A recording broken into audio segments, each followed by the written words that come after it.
नमस्कार। मैं दिनेश पाठक। Current affairs की आज की श्रृंखला कुछ थोड़ी सी अलग है, क्योंकि इसमें आज छोटे छोटे कई सवालों के जवाब आपको मिलने वाले हैं। ये प्रतियोगी छात्रों के लिए काफ़ी महत्वपूर्ण भी हैं, लेकिन उनकी शुरुआत करें उससे पहले एक बेहद ज़रूरी जानकारी उन नौजवानों के लिए जो नौकरी की चाह या कहिए सरकारी नौकरी की चाह रखते हैं। भारतीय डाक विभाग ने बिहार पोस्टल सर्किल में विभिन्न पदों पर भर्ती के लिए योग्य उम्मीदवारों से आवेदन मांगे हैं। जो इसका नोटिफिकेशन आया है उसके हिसाब से इस सर्कल में कुल 60 रिक्त पदों पर भर्तियां की जाएंगी, जिसमें पोस्टल असिस्टेंट के 31 पद, सॉर्टिंग असिस्टेंट के 11 पद, पोस्टमैन के 5 पद और मल्टीटास्किंग स्टाफ के 13 पद शामिल हैं। ये सभी इच्छुक उम्मीदवार बिहार पोस्टल सर्किल रिक्रूटमेंट 2021 के लिए 31 दिसंबर, तारीख नोट करने वाली है, 31 दिसंबर 2021 तक या उससे पहले आवेदन कर सकते हैं। आइए अब करंट अफेयर से जुड़े सवाल और उसके जवाब की बात करते हैं। 21 महीने बाद आज किस शहर में फिर से स्कूल खुल रहे हैं? इसका जवाब है मुंबई। कोरोना महामारी के दौरान मुंबई में 21 महीने पहले स्कूल बंद कर दिए गए थे। ये स्कूल आज यानी 15 दिसंबर से खुल गए हैं। मुंबई में 21 महीने के बाद बुधवार से 1ली से 7वीं कक्षा के विद्यार्थियों के लिए स्कूल खुले हैं। बृहन मुंबई महानगर पालिका जो है वहाँ के कमिश्नर हैं इकबाल सिंह चहल, उन्होंने मंगलवार को स्कूलों को फिर से खोलने का आदेश जारी किया। कोविड-19 महामारी के कारण मार्च 2020 से ही महाराष्ट्र की राजधानी मुंबई में स्कूल बंद थे। अब दूसरी खबर की बात करते हैं। क्या आपको पता है कि न्यू कैलेडोनिया द्वीप क्षेत्र ने हाल ही में किस देश का हिस्सा बने रहने के लिए अपना वोट किया है? इसका सही जवाब है फ्रांस। न्यू कैलेडोनिया के फ्रांसीसी द्वीप क्षेत्र में मतदाताओं ने एक जनमत संग्रह किया और फ्रांस का हिस्सा बने रहने का अपना ऑप्शन चुना। दक्षिणी प्रांत क्षेत्र की अध्यक्ष सोनिया वैक्स के मुताबिक 96% लोगों ने फ्रांस में ही रहने की अपनी इच्छा जताई है, मतलब विकल्प चुना है। एक और सवाल यह है कि commercial space astronaut wings program किस देश से संबंधित है? Commercial space astronaut wings program किस देश से संबंधित है? सवाल को दोहराया इसलिए है क्योंकि आप नोट करने लायक है। इसका जवाब है अमेरिका। ये अमेरिका से संबंधित है। दरअसल commercial space astronaut wings program US Federal Aviation Administration द्वारा संचालित किया जाता है।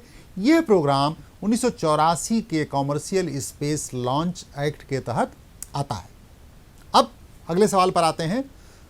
डीआईसीजीसी अधिनियम के अनुसार अकाउंट होल्डर्स कितने दिनों के अंदर अपनी बीमित राशि का उपयोग कर सकते हैं? सवाल को फिर से सुने। डीआईसीजीसी अधिनियम के अनुसार अकाउंट होल्डर्स कितने दिनों के अंदर अपनी बीमित जमा राशि का उपयोग कर सकते हैं? इसका सही उत्तर है 90 दिन। इस बारे में भारत सरकार ने जमा बीमा और क्रेडिट गारंटी निगम अधिनियम deposit insurance and credit guarantee corporation act में एक संशोधन पारित किया है, ताकि यह सुनिश्चित किया जा सके कि खाता धारक 90 दिनों के भीतर अपनी बीमित जमा राशि का उपयोग कर सकें। अगले सवाल की बात करते हैं। बक्सा टाइगर रिजर्व कहाँ स्थित है और ये हाल फिलहाल चर्चा में क्यों है?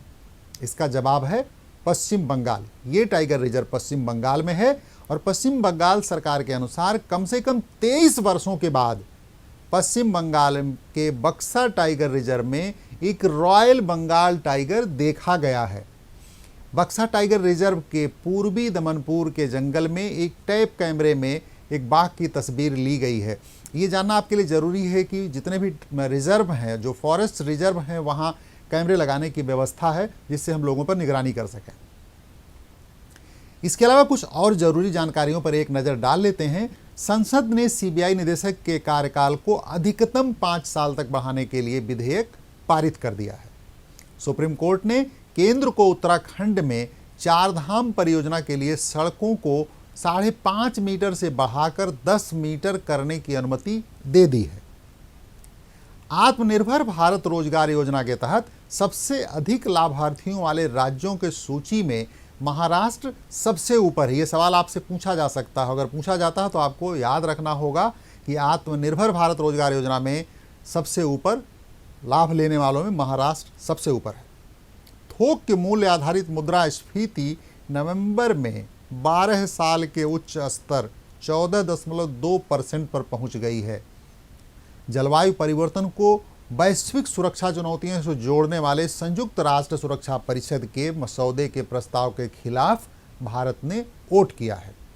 जलवायु परिवर्तन से दूसरी खबर, संयुक्त राष्ट्र ने 2020 में साइबेरिया में मापे गए 38 डिग्री के नए आर्कटिक तापमान रिकॉर्ड को मान्यता दे दी है। अमेरिकी जिम्नास्ट सिमोन बाइल्स को टाइम पत्रिका ने 2021 एथलीट ऑफ द ईयर चुना है। आज का बुलेटिन यहीं ख़त्म करते हैं। उम्मीद करते हैं करंट अफेयर्स और जनरल नॉलेज का ये अंक आपको पसंद आया होगा। हमारे साथ जुड़े रहें।